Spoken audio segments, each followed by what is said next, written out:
नमस्कार दोस्तों, स्वागत है आप सभी का आपके अपने YouTube channel GK search engine पर।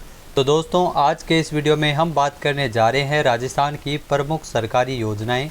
जी हां, योजना परियोजना की जो हमारी सीरीज चल रही है, जिसमें हम साल 2020 से लेकर 2022 तक की 3 महत्वपूर्ण योजना को डिस्कस करते हैं।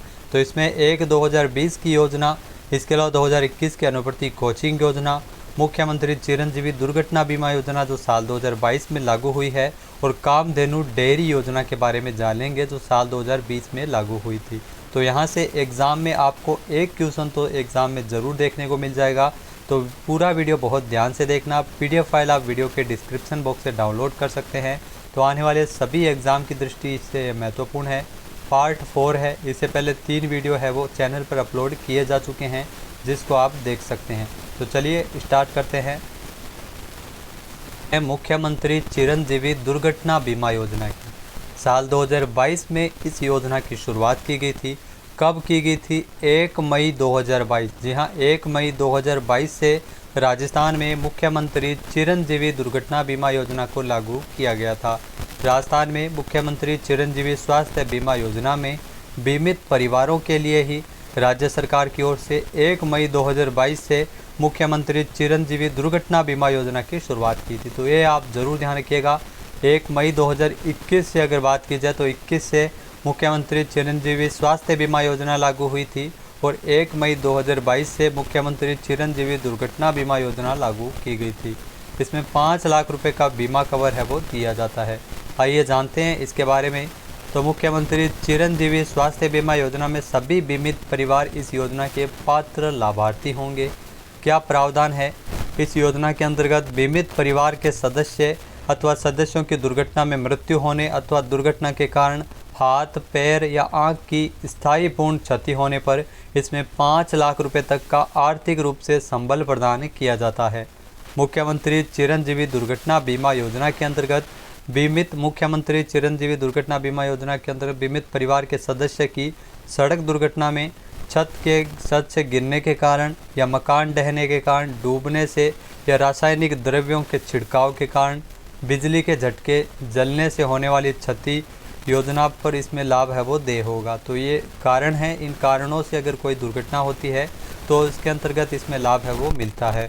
योजना का संचालन राज्य बीमा एवं प्रावधायी निधि विभाग के माध्यम से किया जाएगा। तो कौन सा विभाग है?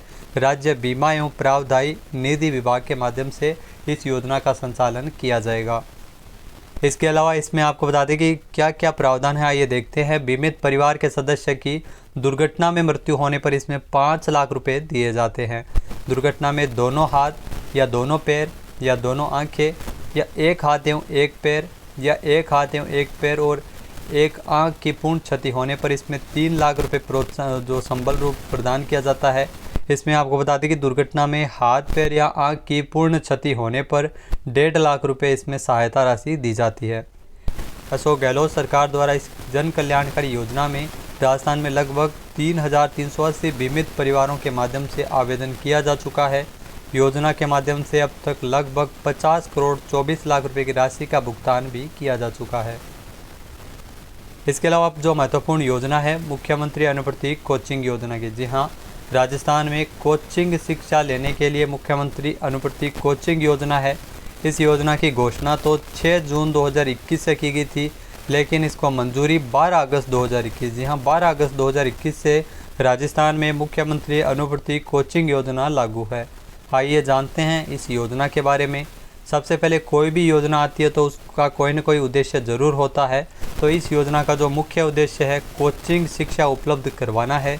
CM अशोक गहलोत ने राज्य के मेधावी छात्र छात्राओं के लिए जो प्रतियोगी परीक्षाओं या किसी अन्य प्रोफेशनल कोर्स की तैयारी कर रहे हैं और कोचिंग के लिए किसी अन्य शहर में रह रहे हैं, तो उनको मुख्यमंत्री अनुवर्ती कोचिंग योजना का लाभ है वो मिल सकेगा। इसलिए इस योजना की शुरुआत की गई है। इस योजना का मुख्य उद्देश्य प्रतिभाशाली विद्यार्थियों को प्रतियोगी परीक्षा या कोर्स करने के लिए मुफ्त कोचिंग सुविधा उपलब्ध करवाना है। इसके अलावा पात्रता जरूर ध्यान रखिएगा। इस योजना में कौन कौन से व्यक्ति पात्र हो सकते हैं। इस योजना में अनुसूचित जाति, जनजाति एवं अन्य पिछड़ा वर्ग, अति पिछड़ा वर्ग, अल्पसंख्यक एवं आर्थिक रूप से कमजोर वर्ग के विद्यार्थी इसमें पात्र होंगे।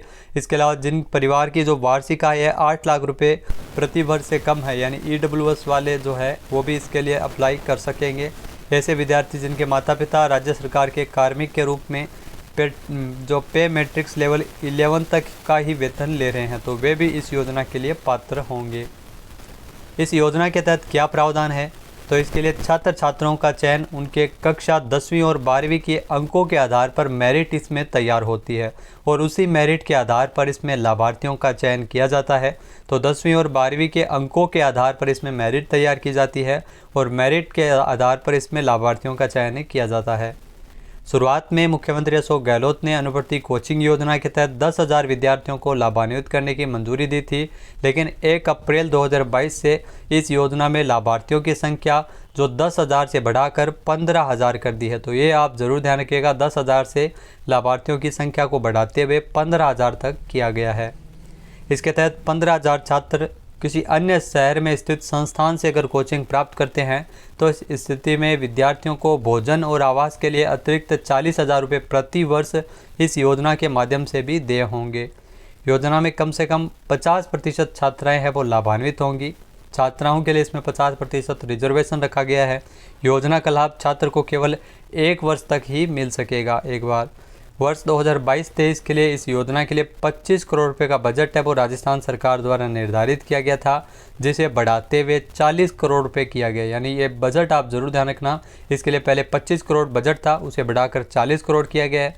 जो सीटें इसमें पहले 10,000 थी उसे बढ़ाकर अब कितना किया गया है, 15,000। इसके अलावा अगली जो महत्वपूर्ण योजना है कामधेनु डेयरी योजना। जी हाँ, ये साल 2020 की योजना है, कामधेनु डेयरी योजना, जो गोपालन विभाग राजस्थान सरकार द्वारा संचालित है।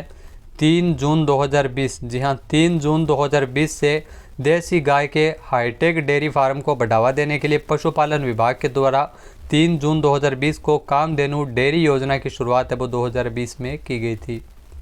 इस योजना का मुख्य उद्देश्य क्या है, तो राजस्थान सरकार द्वारा कामधेनु डेयरी योजना को शुरू करने का मुख्य उद्देश्य राजस्थान में पशुपालन को बढ़ावा देने के साथ साथ दूध उत्पादन को भी बढ़ावा देना है। इस योजना के तहत क्या लाभ मिलते हैं, आइए देखते हैं। तो राजस्थान सरकार द्वारा चलाई जा रही इस योजना के तहत पशुपालकों को डेयरी फार्म स्थापित करने के लिए 90% तक का लोन है वो इसमें दिया जाता है। इस योजना में सबसे अच्छी जो देसी नस्ल की कम से कम 15 गायों को डेयरी में रखना अनिवार्य होता है, जो प्रतिदिन लगभग 10 से 12 लीटर दूध देती हो। कामधेनु डेयरी योजना के अंतर्गत एक इकाई की जो अनुमानित कीमत है वो तकरीबन 36.67 लाख होगी, जिसमें कुल व्यय का 30% खर्च है वो सरकार द्वारा वहन किया जाएगा और 60% राशि है वो बैंक द्वारा ऋण के रूप में मिलेगी। इसमें पशुपालक किसानों को सिर्फ 10% खर्च ही करना होगा। इसके अलावा ऋण में भी सब्सिडी दिए जाने का लक्ष्य निर्धारित कर रखा है, अर्थात इस योजना के तहत किसानों को और पशुपालकों को 90% तक इसमें लोन दिया जाएगा। राजस्थान सरकार द्वारा इस योजना के कार्यान्वयन के लिए बजट में 750 करोड़ रुपए का प्रावधान किया गया था। तो दोस्तों ये थी कामधेनु डेयरी योजना। तो दोस्तों योजना परियोजना का ये वीडियो आपको कैसा लगा हमें कमेंट बॉक्स में ज़रूर बताइएगा। जब कि इसकी पूरी सीरीज़ खत्म होगी तब आपको सारी PDF वो एक साथ मिल जाएगी, वो भी टेलीग्राम चैनल पर। तो वीडियो देखने के लिए धन्यवाद। जय हिंद, जय भारत, जय राजस्थान।